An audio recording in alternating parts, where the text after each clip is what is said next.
Estão me ouvindo? Oi, pessoal, boa noite. Tudo bem, Lene? Agora deixa eu só tentar ajeitar aqui esse coisa, porque não tá legal aqui.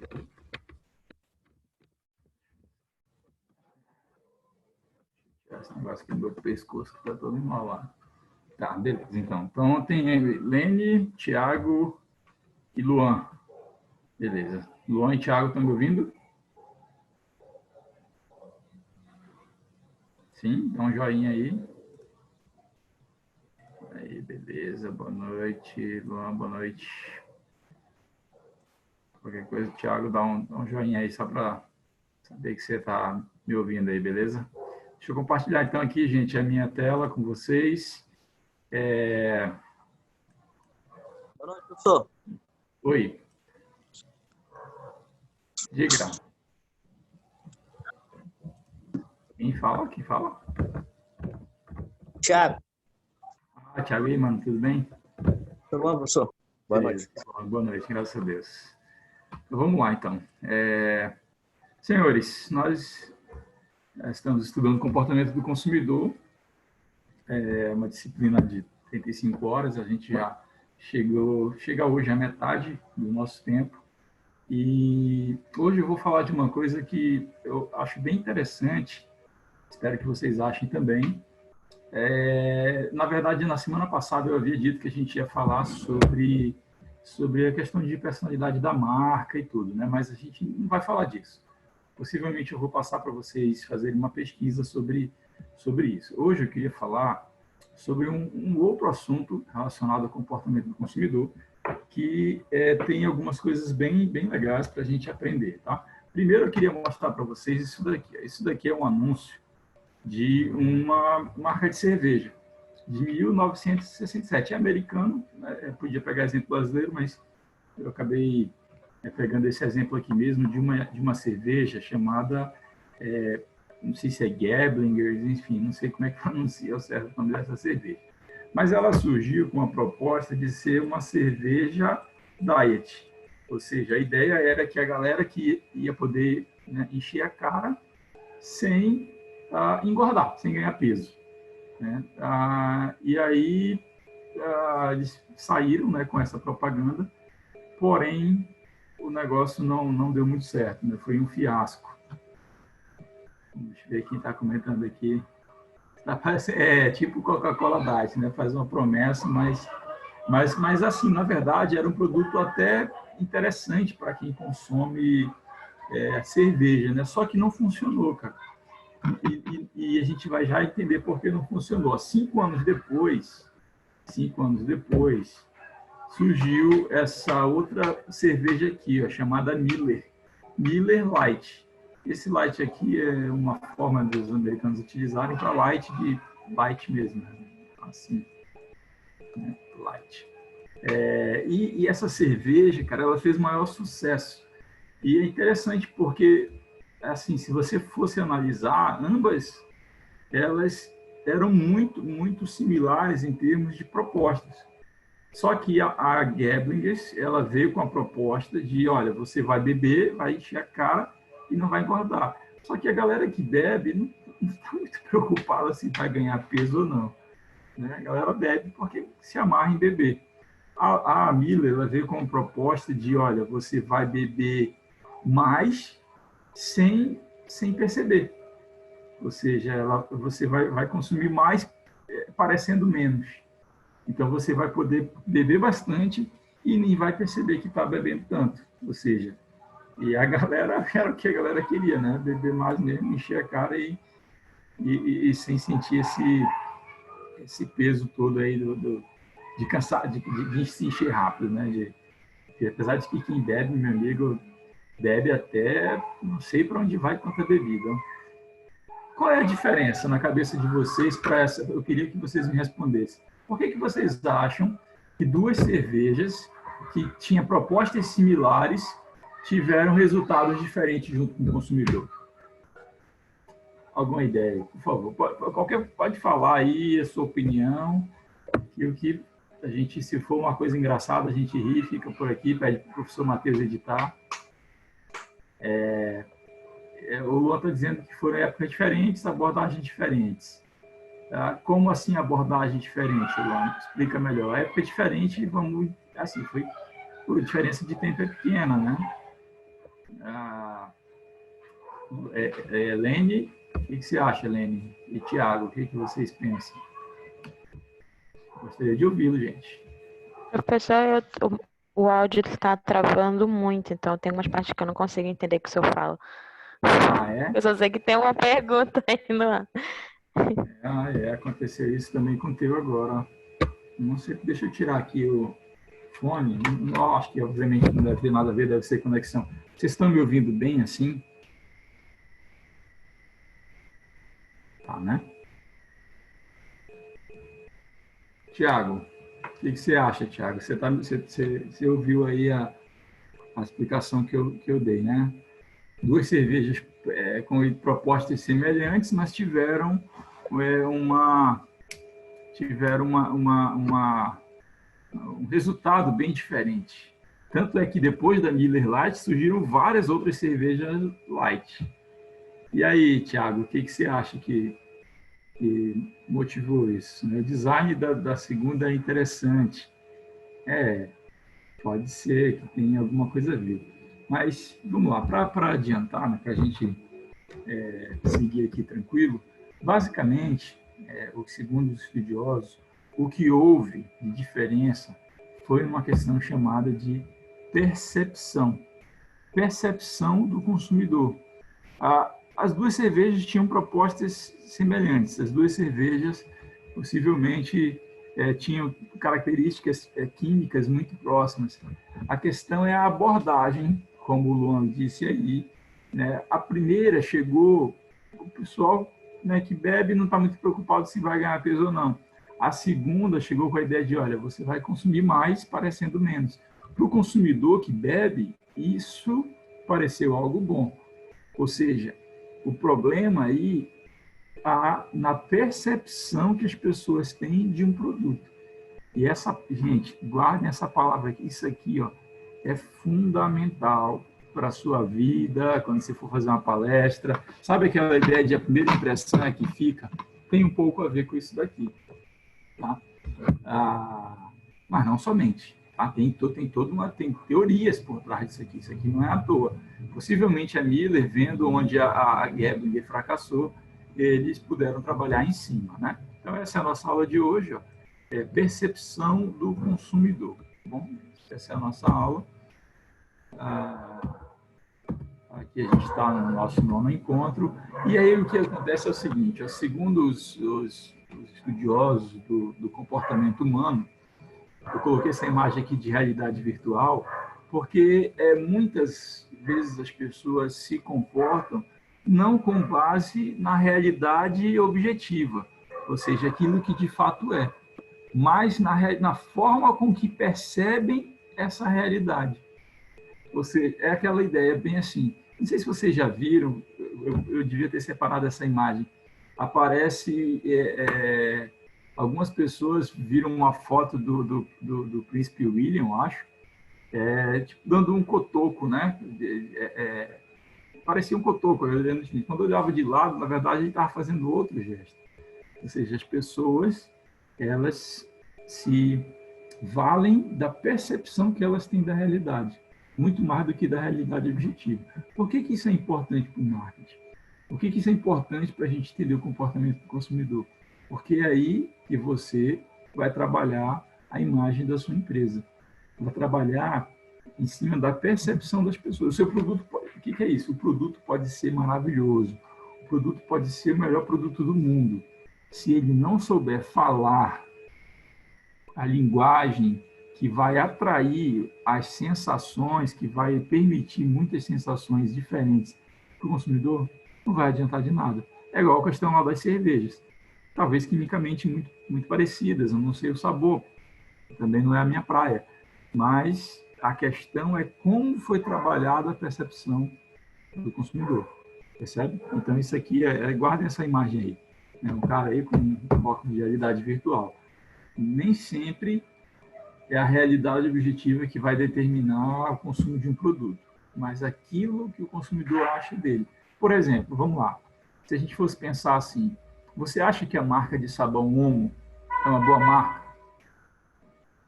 Aí você vai talvez dizer que sim, né? Você acha que, sei lá, a marca de relógio, Rolex, é uma boa marca? Aparentemente sim, né? Então, talvez haja outros relógios, outras marcas de sabão que tenham qualidade semelhante ou muito próxima, mas a percepção é outra, certo? Então, olha só, vamos falar aqui de elementos da percepção. Primeiro, deixa eu falar para vocês o que é percepção. Eu coloquei aqui um significadozinho, né? É um processo pelo qual um indivíduo, ele seleciona, guardem essas palavras, ó, seleciona, a gente vai falar dela lá na frente, organiza e interpreta estímulos, tá, em uma imagem significativa e coerente do mundo. Ou seja, a pessoa, o que é percepção? É eu selecionar, eu organizar e eu interpretar os estímulos que eu recebo, tá bom? Então, o primeiro elemento que eu quero falar com vocês sobre percepção é a sensação. O que é essa sensação, afinal de contas? Sensação é o que a literatura da área diz que são as respostas imediatas que os órgãos sensoriais dão aos estímulos. Olha só, quando vocês forem estudar um conceito, tentem dissecá-lo por partes, né? Então, é uma resposta, ou seja, é aquilo que você... ação e reação, né? Como você reage diante de estímulos que chegam a você por meio de órgãos sensoriais, certo? Então, o que são esses estímulos? Estímulo é qualquer informação, né, que chega para um dos nossos sentidos, tá? No caso, os órgãos sensoriais, que são olhos, ouvidos, nariz, pele. Então, os órgãos sensoriais são esses receptores de estímulos, ou seja, de informação. Então, isso é uma sensação. Por que isso é importante para o marketing? Aí eu coloquei aqui inventei aqui essa fórmula aqui. Inventei não, né? Só tornei assim nesse formato aparentemente mais esquisito, né? Mais chato, mas é fácil de entender. Deixa eu explicar para vocês aqui. Isso aqui quer dizer o seguinte, que a variação na sensibilidade, ela é igual à qualidade dos receptores sensoriais, mais o volume, justamente aqui, ó, o volume dos estímulos. Tá? Ou seja, o que quer dizer isso aqui? Em termos simples, gente, o que quer dizer isso aqui? A variação na sensibilidade de um consumidor tem a ver com a qualidade dos seus receptores, ou seja, dos seus sentidos, mais o volume de estímulos. Por exemplo, essa imagem aqui, vamos traduzir isso em miúdos, essa imagem aqui. Eu coloquei essa imagem aqui para ilustrar que muitas vezes algumas pessoas que não têm a visão, pessoas cegas, ela tem uma ótima capacidade auditiva. Ou outra, né, de tato, e por aí vai. E também pode ocorrer o contrário, né? Pessoas que não têm audição acabam desenvolvendo outros sentidos de forma mais aguçada, segundo aí os estudiosos, né? De que maneira que isso interessa para nós no marketing, já que, obviamente, a maioria dos consumidores não é deficiente física, né? Pelo menos eles não são maioria, né? São consumidores também, mas não são maioria. Por que isso? Porque isso significa que você precisa saber como trabalhar o volume, aqui, ó, esse V aqui, o volume de estímulos para você chegar ao seu consumidor, né? Na prática, você vai fazer uma propaganda, né? Quer fazer uma propaganda da sua marca num jornal, por exemplo. Então, não adianta você encher uma página de multicolorida e tudo mais para chamar a atenção, de repente, por uma coisa que estaria muito mais clara se tivesse um grande branco ao redor e a marca bem pequenininha lá no meio. Por quê? porque o que chama a atenção das pessoas é o contraste, né? Então, o volume de estímulos ele está relacionado com a qualidade dos receptores, mas são variáveis muito sensíveis aí, né? Então, muitas vezes você quer passar uma mensagem, mas ali está muito ruído, não adianta, quanto mais estímulo você colocar, vai continuar barulhento. Você precisa, muitas vezes, trabalhar no ambiente para receber essas mensagens. Isso aqui vai ficar mais claro daqui para frente, tá? Vou dar outros exemplos. Então, peraí que eu fiz besteira aqui, ó. Então, o primeiro elemento que a gente viu, né, da percepção foi a sensação. Ou seja, falei ali que a sensação, né, ela tem a ver com os estímulos que você recebe a partir dos órgãos sensoriais. Quanto mais aguçado for o seu órgão sensorial, sua visão, diz inclusive que 83% do que se faz hoje de marketing é focado na visão, 83%. E o segundo estímulo mais trabalhado é o do olfato. É um outro estímulo que é bastante trabalhado pelo marketing, tá bom? A gente vai já falar disso, inclusive rendeu um Nobel para pesquisadores. Elementos da percepção. O segundo é o limite absoluto. Então, o limite absoluto, primeiro, sensação. O segundo, limite absoluto. É o nível mais baixo que o indivíduo pode experimentar uma sensação. Não esqueçam aqui, da sensação. Sensação é uma resposta a estímulos por meio do seu corpo, né? O limite absoluto é o nível mais baixo que o indivíduo pode experimentar de uma sensação, ou seja, é aquela diferença entre o algo e nada. Sabe aquela coisa de isso está numa sala de aula, por exemplo, uma prova, né? Às vezes fica um silêncio tão sinistro que é possível você ouvir um alfinete caindo no chão. Ou seja, esse nível mais baixo que alguém consegue perceber algo, chamado de limite absoluto. Tá? Então, por que isso aqui nos serve no marketing, por exemplo? Eu peguei aqui esse exemplo aqui de um carro numa rodovia e vamos imaginar que tem duas pessoas nesse carro. Tá? Lá na frente tem uma placa. Certo? Lá na frente tem uma placa. O tempo que demora para uma dessas duas pessoas, ou motora ou carona, perceber a placa, é esse limite absoluto. Pode ser diferente. Pode ser que o motorista enxergue primeiro, pode ser que o carona enxergue primeiro. Tá? Então, isso significa que o limite varia de pessoa para pessoa. O que eu consigo perceber é diferente do que você consegue perceber. Por quê? Porque, lembra da minha fórmula anterior, depende da qualidade dos receptores sensoriais, ou seja, da sua audição, da sua visão, do seu olfato, enfim, do seu tato e por aí vai.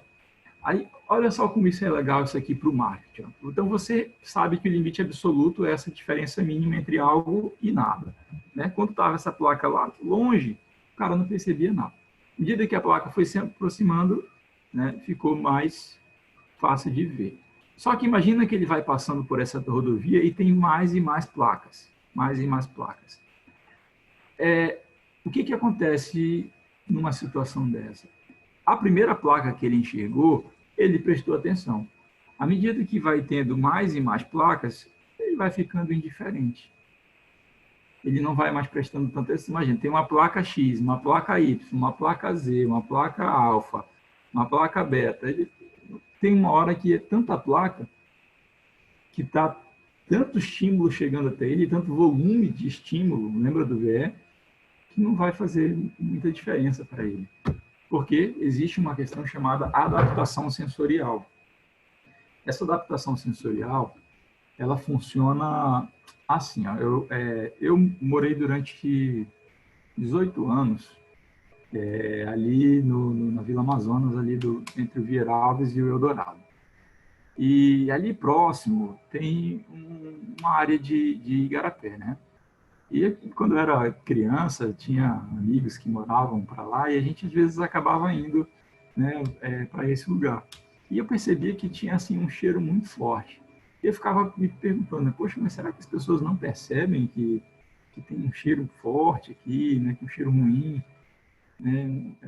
E aí eu lembro muito bem de uma aula de biologia que a professora explicou sobre essa adaptação ou acomodação sensorial. Quando você está recebendo aquele estímulo, né, constantemente, você acaba se acomodando com aquilo. Aquele estímulo passa a não fazer muita diferença mais para você. Ou seja, as pessoas nem percebem que tem aquilo. No marketing, como é que isso funciona? Se você está trabalhando junto ao seu consumidor, mesma intensidade de estímulo e um estímulo semelhante, gente, chega uma hora que você vai estar gastando dinheiro à toa. Você vai estar investindo em propaganda sem ter um efeito. Por quê? Porque parece coisa velha. Porque as pessoas se adaptaram sensorialmente aos estímulos que você está dando. Eu trabalhei durante 10 anos num jornal, né? Um jornal impresso. Na verdade, parte no jornal impresso, parte no jornal online. O que eu aprendi lá sobre fazer jornal? Eu não sei se vocês sabem. Vou desenhar aqui a capa de um jornal. Digamos que esse aqui seja o jornal de segunda-feira. Jornal de segunda-feira, você tem aqui o nome do jornal, aqui em cima, né? Bonitinho. Aí você tem uma foto grande aqui, o título aqui, aí fotos menores aqui embaixo. Jornal de segunda. Jornal de terça-feira, tem o título aqui em cima do jornal, o nome bonitinho. Aqui tem um título grandão, bem aqui, não tem foto. A foto já aparece aqui embaixo. Jornal de segunda-feira, terça-feira. Jornal de quarta-feira, ele já é diferente, de novo. Tem o título do jornal aqui em cima, o nome do jornal, né? Você tem o nome da matéria aqui. A foto já não está mais do lado esquerdo, a foto já está do lado direito. Aí aqui embaixo você tem texto, texto, texto, texto, texto, texto. Não tem mais foto. Por que isso? 3 dias, 3 capas diferentes. Dá trabalho fazer. Por que eu faço capas, e não é só capa, tá? As páginas de dentro também. Por que eu faço capas diferentes todos os dias de um jornal, se bastava eu preencher com uma foto e mudar a informação? Por favor, alguém responde. Alguém dá uma ideia. Com base nisso que a gente acabou de falar, inclusive. Alguém pode formular? Professor, Diga. eu acho que é para chamar a atenção de algo novo que está naquele jornal, naquele dia. Certo, Pode Thiago. ser? Tem a ver. Você falou de algo novo. Aí é que está a grande sacada do marketing, também entra aí o jornal. A sacada é parecer novo sempre. Imagina um jornal saindo todo dia só desse formato aqui. Vai chegar uma hora que o consumidor vai ter a sensação de que aquilo é velho, de que aquilo não tem novidade. Por isso que há essas mudanças. Se você for olhar, não sei se você é leitor de jornal, se não deve ver na banca ou lá no... Banca quase ninguém vai mais, né? Na padaria, você vai observar que cada dia o jornal tem uma capa diferente, o mesmo jornal. Tá? Então, tem a ver com isso, tá? Para que você tenha algo novo para mostrar para o consumidor e ele não se adaptar sensorialmente aos seus estímulos. Mesma coisa, você vai fazer uma propaganda de rádio do seu produto. Beleza, usa aquele jingle, aquela música lá, sei lá, da Anitta, aí um cara narrando. Aí você veiculou aquela propaganda uma semana. Na semana seguinte, você vai fazer um novo anúncio da sua empresa. Mas é a mesma música da Anitta, é o mesmo narrador falando no mesmo tom. As pessoas não vão nem prestar atenção mais. Ela ficou ouvindo todos os dias aquela música, aquele jingle chato. Quando chega na semana seguinte, já não presta mais atenção. Porque parece velho. E aquilo que é velho as pessoas vão deixando para trás. Tá? Então, olha só como é legal isso aí para a gente estudar elementos da percepção e trabalhar o marketing nisso. Vai se tornar igual ao exemplo da placa. Perfeito, é isso mesmo. Tá? Então, a gente já viu aqui sensação, né? Que é aquela resposta imediata que a gente dá aos estímulos que a gente recebe por meio dos nossos receptores sensoriais. É um nome só bonito para ouvido, olho, boca, pele, né? Limite absoluto é aquela diferença mínima entre o algo e nada. ou seja, aquele mínimo, e a gente tem, a partir disso, um conceito de adaptação sensorial, e ele é importante para nós, porque imagina, eu vou já falar disso, por que ele é importante, no outro exemplo que eu vou trabalhar. Existe um terceiro elemento da percepção que se chama, desculpa, que se chama limite diferencial. Ele tem um outro nome também, que é diferença apenas perceptível. O que significa isso? É a diferença mínima entre dois estímulos semelhantes. Ou seja, eu tenho o estímulo A, cadê aqui meu? Aqui. Tem o estímulo A, tem o estímulo B. Essa diferença entre eles é o meu limite diferencial. Gente, vamos chamar de diferença apenas perceptível. Isso aqui é um conceito importantíssimo para você trabalhar no marketing da sua empresa. Importantíssimo para você definir preço, importantíssimo para você definir se vai melhorar ou diminuir a quantidade de um produto, por exemplo. Acontece, as empresas às vezes vendem água de 200 ml, aí, passa a vender de 180, mas mantém o preço. 180 ml, diminuiu 20 ml, mas mantém o preço da água. Acontece isso com salgadinho, acontece isso com muitas coisas. Então, para o consumidor não perceber isso, existe o conceito da diferença apenas perceptível. Ou seja, segundo os estudiosos, o importante está especialmente nesse daqui. Ó. A intensidade dele é importante demais. Quanto mais intenso ele é, mais eu vou precisar de um outro estímulo para parecer diferente. Então, vamos mostrar aqui na prática. Isso é uma lei de Weber, tá? É o nome desse conceito, lei de Weber. Ou seja, quanto mais você tem um estímulo primeiro, mais você vai precisar de quantidade adicional de um segundo estímulo. Afinal de contas, professor, como é que funciona isso na prática, no marketing? Vamos lá, vou mostrar aqui para vocês. Esse aqui é uma marca de polimento, de produto para polir americano, né? Essa empresa, ela é bem famosa nos Estados Unidos e eles definiram que o DAP deles, DAP, diferença apenas perceptível, né, era de 5 dias. O que quer dizer isso? 5 dias, tá? O que quer dizer isso? O produto deles, antigo, demorava 20 dias, você fazia um polimento e o polimento durava 20 dias. Tá? Era um produto excelente, você dava uma polida e ficava 20 dias. Eles vão lançar um novo produto. Eles descobriram que o DAP é 5 dias. Significa o quê?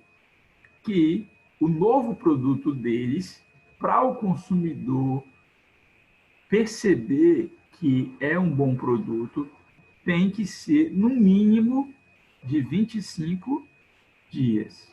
Ou seja, antes o produto eu comprava, dava uma polida e eu passava 20 dias sem me preocupar.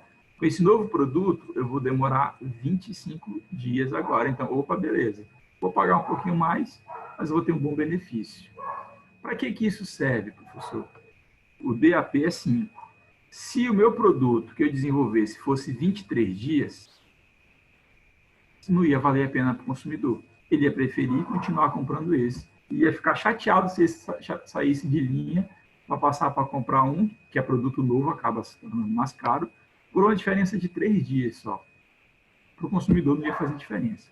Digamos que a empresa conseguisse, tecnologicamente, 40 dias de qualidade do seu produto. Me diga uma coisa, vale a pena para a empresa, sim ou não? Responda, por favor, alguém. Se sim, por quê? Se não, por quê? Presta atenção, eles têm um produto para polir. Esse produto demora 20 dias. O DAP dele, esse cálculo aí, diferença apenas perceptível, é de 5 dias. Tá? Então, menos do que isso, o consumidor vai chiar. O dobro disso, vale a pena, sim ou não? Alguém? Lene, Tiago, Luan. Dobro de dias, professor? os consumidores ficariam felizes. Ok. Lene, O senhor se refere ao dobro de dias de... dobro de dias. Para a Ai, empresa. Pensa você como empresa. não, acho que não. Por Não quê? sei se eu consegui entender muito bem, mas acho que não, porque de certa forma eu ficaria no prejuízo, as pessoas consumiriam menos do meu produto, não é?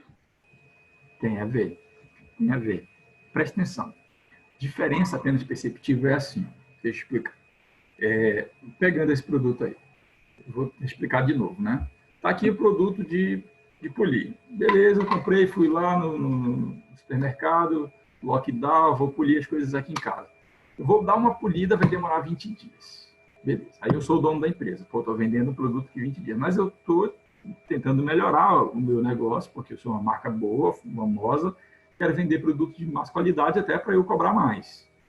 Só que se eu pedir do consumidor um preço maior por um produto que vai me dar só 3 dias a mais de duração do polimento, eu já descobri pelas minhas pesquisas que o consumidor não vai ficar satisfeito.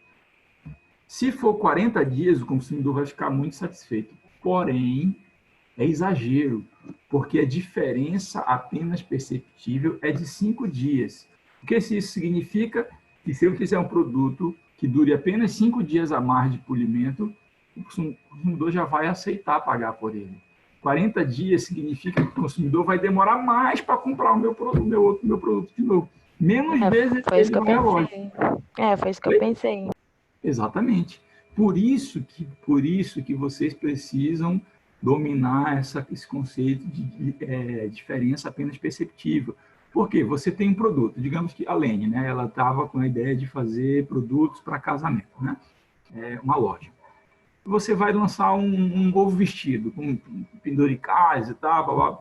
Aí você vai melhorar tanto o produto que você tem que pensar, será que o consumidor vai estar disposto a pagar aquilo? Ou o quanto que eu posso melhorar, sem exagerar, para eu não ter um custo maior, mas que o consumidor aceite pagar por ele. Porque se eu fizer um incremento apenas pequeno, o consumidor vai dizer, esse bicho está me enganando. Ele está me oferecendo um produto que é só um pouco melhor e me cobrando olho da cara. Não. Para ele me cobrar olho da cara, tem que ser um produto muito bom. Né? Só que será que ele está disposto a querer esse produto muito bom? Você só vai saber disso sabendo o DAP. Tá? Entendi. Então, Eu posso dar um exemplo rapidinho? pode. É o seguinte, há uns anos atrás, quando eu estava trabalhando em salão de beleza, eu tinha um negocinho pequenininho de venda. Eu vendia mosaico de gelatina. Quem não sabe, mosaico de gelatina Não é o que eu estou um pensando. doce, ele é gostoso, só que ele não é pesado, entendeu? Ele é feito com creme de leite, leite condensado e gelatinas de coloridas. Coloridos, eu sei o que é bom pra caramba. É a mesma coisa que Taça da Felicidade ou não? Isso, exato. Só que é feito somente com gelatinas. Tá. Aí o que acontece? Eu estava vendendo esse produto para vários estabelecimentos lá no Vieralves. Eu rodava a Vieralves todinha e vendia muito bem, um precinho baratinho que dava para tirar. Pegava 20 potinhas e vendia por R$3 cada. Às vezes eu fazia uma promoção, tipo, só para sair mesmo, porque é uma coisa assim comestível, né? Ele acaba, estraga. E uma vez ou outra eu percebi que tinha algumas pessoas que não gostavam da sensação de gelatina. Tipo, eu não posso consumir doce. Não posso consumir. Tem leite condensado, não posso consumir. Ok, aí eu fiquei pensando isso de uma forma para vender para essas pessoas, mas sem mudar o meu produto. Então, o que eu fiz? Eu com a minha mãe, a gente trabalhava junto, ela disse assim, olha, faz o seguinte, faz um mosaico, mas tipo, não mosaico, faz gelatina com frutas, para ver se as pessoas se animam. Tipo assim, um produto mais light, entre aspas, né? Pegada natural, né? Exato, isso, para que chamasse a atenção das pessoas que viam o meu outro produto para ver se elas comprariam. Só que assim, o que foi que aconteceu? Eu tava fazendo uns potinhos pequenininhos de 180 ml, se não me engano. E depois eu passei para comprar uns potes maiores e bem mais bonitos. Então eu falei assim, não, eu vou fazer gelatina e vou comprar fruta do sabor da gelatina. Ou seja, eu comprava gelatina de uva, eu comprava uva. E se eu comprasse uma gelatina verde, eu comprava kiwi. Então, assim, eu ia mesclando. Comprei semente de chia, né? E fui vender. fui E para aí? fora.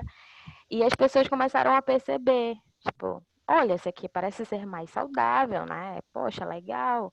É mais gostoso, eu gostei. Eles faziam de morango, fazia de uva, fazia de kiwi. Então as pessoas achavam mais diferente.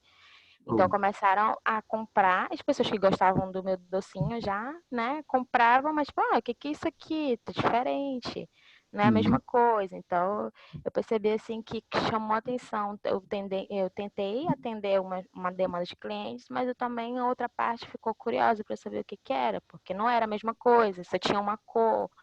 E tu Tá, passou a deve ser cobrar normal. mais? Sim, sim. Passei a cobrar mais e as pessoas não reclamavam. Tipo, de três, tipo, um potinho de R$ 6, eu cobrava o dobro. Então, poxa, não, pô, tem fruta, tá? Eu cortava bem pequenininho, mas tinha fruta. Tem fruta, tem semente de chia, que dá aquela sensação de saciedade, já fazer Uhum. uma olhinha ali, né, da sementinha e tal. Poxa, você come, depois do almoço fica satisfeito. Aí a pessoa, tipo, induzia-se a comprar. Então, eu fiquei pensando assim, nossa, chama a atenção das pessoas. Então, eu comecei para fabricar vários tipos de mosaico ali. Tinha uns que era só o doce branco com amendoim, que tinha pessoas que gostavam de amendoim, uma coisa mais Uhum. crocante. Tipo, não gosto de coisa muito mole. Aí a mamãe assim, faz o seguinte, põe amendoim para ver se dá certo. Aí vamos botar amendoim. Aí ficou bem interessante até.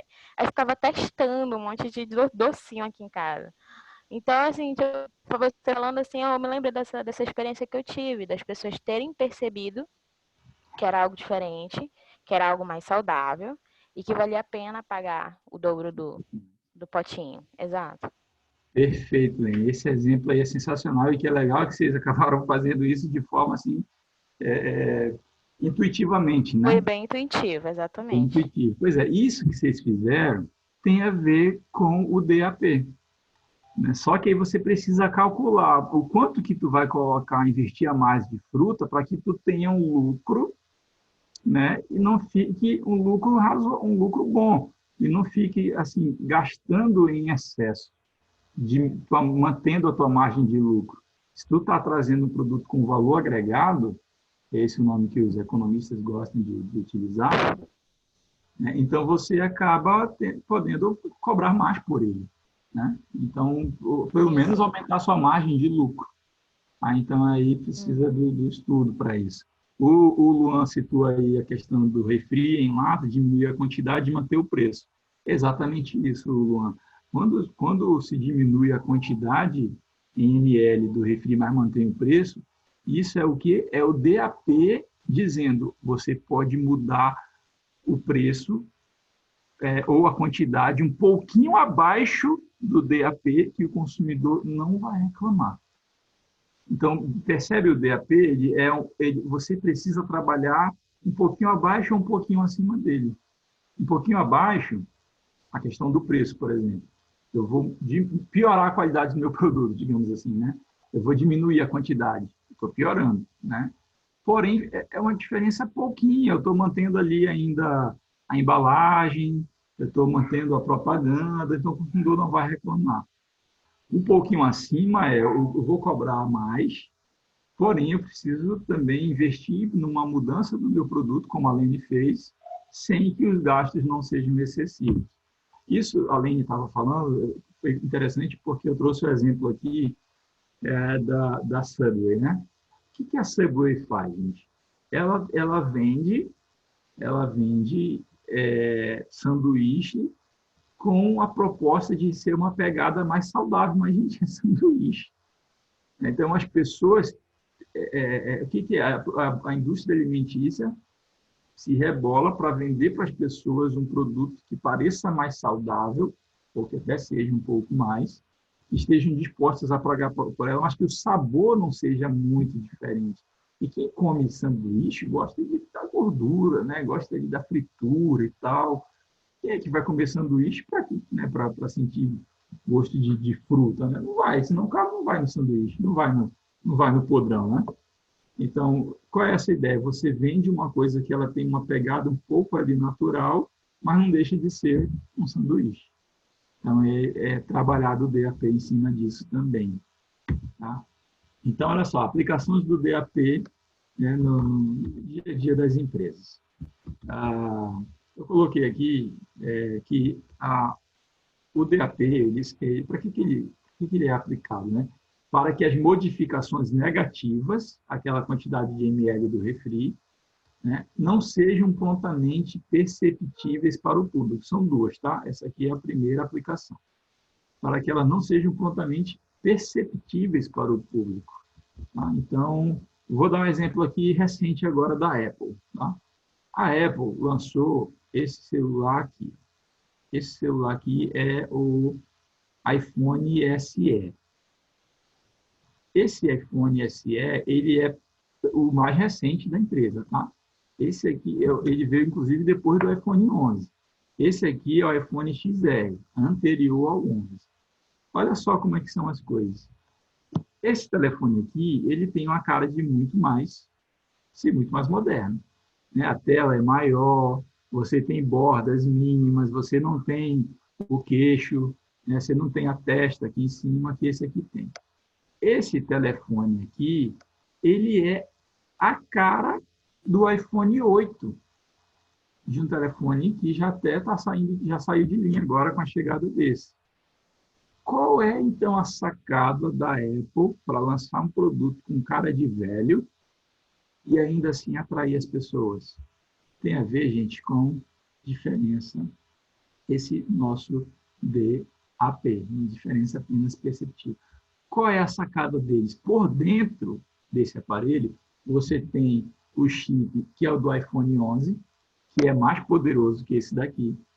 Você tem um trabalho de câmeras que são muito bom, um trabalho muito bom.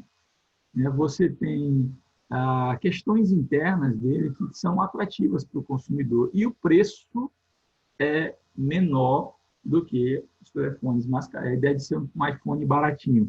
De que barato não tem nada, né? 3 pau e alguma coisa um desses. Então, perceba, eles lançam um produto com cara de velho, mas com propriedades super novas, o processador mais atual que a empresa tem, né? E isso faz com que as pessoas queiram ainda assim comprar ele, mesmo que ele não seja tão com cara moderna como esse. Os caras, imaginam, não dão ponto sem nó. Ninguém lança um produto assim só para testar. Eles têm estudos para isso. Tá? E certamente o DAP faz parte dessa circunstância. Então, a primeira aplicação é para que aquilo que é negativo, nesse caso aqui, ó, voltou para um design antigo, né, não seja tão perceptível. Claro que o design porém ele tem vantagens sobre esse daqui. Tá? Então, balança. Outra aplicação, para que as melhorias, aí que a Lene fez, né, com dela, que as melhorias sejam aparentes sem serem extravagantes. Inclusivamente, sim, que os custos sejam também excessivos e a sua margem de lucro seja pequena ou talvez até menor, não vai valer a pena o investimento extra. Melhor manter o que já tinha, certo? Então, são essas duas aplicações básicas que você trabalha. A Apple fez isso em outros produtos, pega algo antigo e lança como novo. A Apple tem dessas mesmo. Né? Mas os caras estão ganhando dinheiro com isso. E não é pouco. Mas por quê? Por causa da percepção do consumidor. Né? Se você pegar um aparelho da Samsung, por exemplo, top de linha, né? Pode ter preço menor, faz coisas semelhantes, faz coisas até melhores em alguns casos, tem outros que faz piores. Né? A questão da privacidade, por exemplo, a Apple é onde eles se vendem. Né? Mas a questão é a percepção do consumidor. Certo? Por exemplo, se você tivesse que falar assim, assim, olha, vocês vão ganhar, vou dar um exemplo hipotético aqui, tá? Vocês vão ganhar um aparelho celular cujo valor é o mesmo, não importa a marca que você escolher. Se for um celular LG, esse é o LG de 2000. Um iPhone, um Apple, né, de 2000, um Samsung de 2000, um Lenovo de 2000, um Xiaomi de 2000. Qual você ia escolher? Muito provavelmente você ia naquela marca que a sua percepção é melhor sobre ela. Mesmo que os telefones fossem o mesmo preço, que significa que eles são telefones da mesma categoria. Entende? A diferença está na percepção do consumidor. Quer ver? Aí aqui a gente muda um pouquinho o nosso foco, porque tem uma coisa muito legal na questão da percepção, que é a percepção subliminar.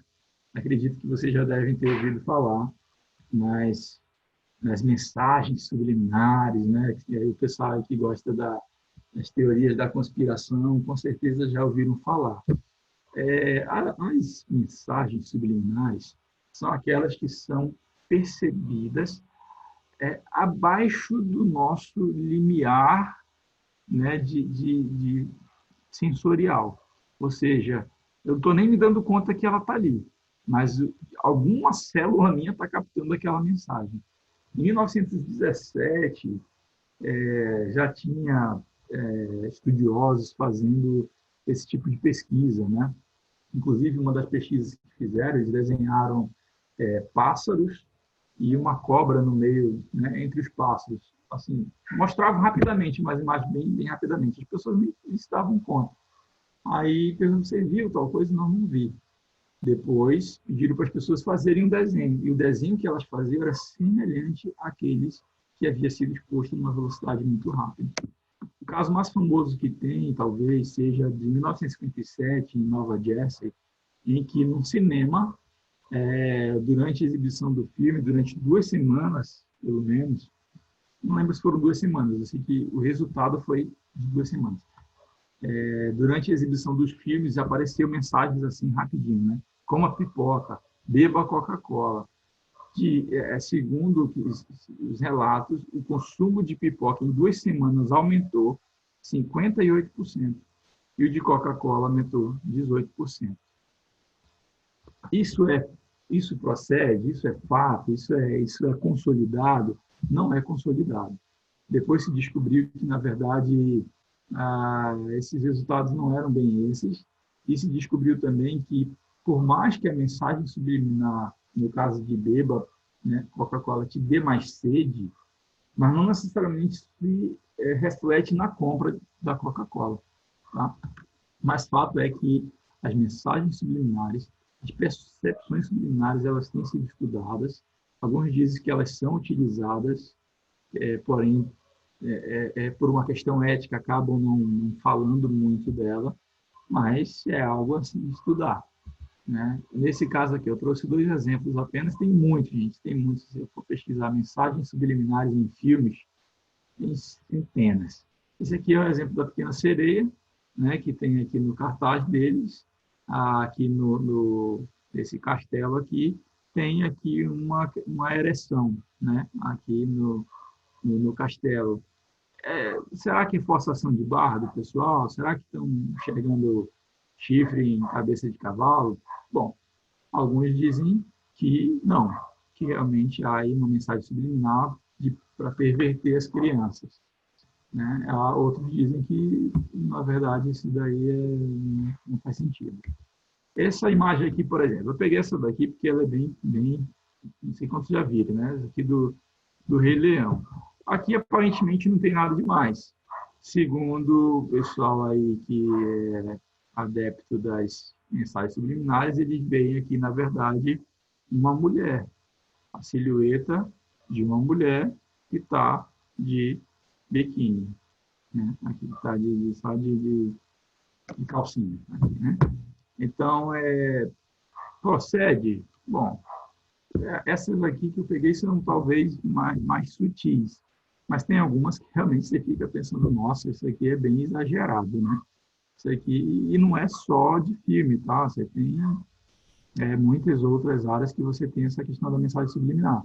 E o SBT até estava um tempo desse, não sei se você viu, se vocês viram, ele colocava rapidinho, assim, né, durante o programa, compre Jequiti, alguma coisa do tipo, né? Era Jequiti, Jequiti. De vez em quando aparecia Jequiti, Jequiti, com a ideia de, muito possivelmente, de realmente fazer uso dessa percepção subliminar que o nosso corpo, nossa mente faz. Ou seja, mesmo que a gente não se dê conta, tá? Você lembra da Jequiti? Eu me lembro da primeira vez, professor, que eu vi. Eu tomei um susto. Eu Tipo também. assim, do nada, do nada. Tô assistindo a minha novela ali, do nada, pá, Jequiti, eu, o que é isso? Que Eu é até isso, pensei, né? digo, não, pode ter sido algum erro, alguma coisa da Não, emissora. não era Aí porque depois começou a repetir, é, entendeu? Aí eles estão fazendo propaganda. e vários programas deles eles estavam fazendo isso direto. Eu acho que já até pararam, mas eles fizeram isso durante um bom tempo. Talvez estivessem testando aí se ia refletir mais adeptos aí do jeito que tanto revendedores quanto compradores, né? Gente, tem mais 2 slides aqui para trabalhar com vocês. Já é 8h59. A gente vai até 9. Eu vou continuar, então, esse assunto aqui na próxima aula, que eu acho que ele é bem interessante, né? E a gente vai conversando. Eu não vou passar trabalho para vocês essa semana, mas vou preparar algo para a próxima, tá bom? Sou Matheus.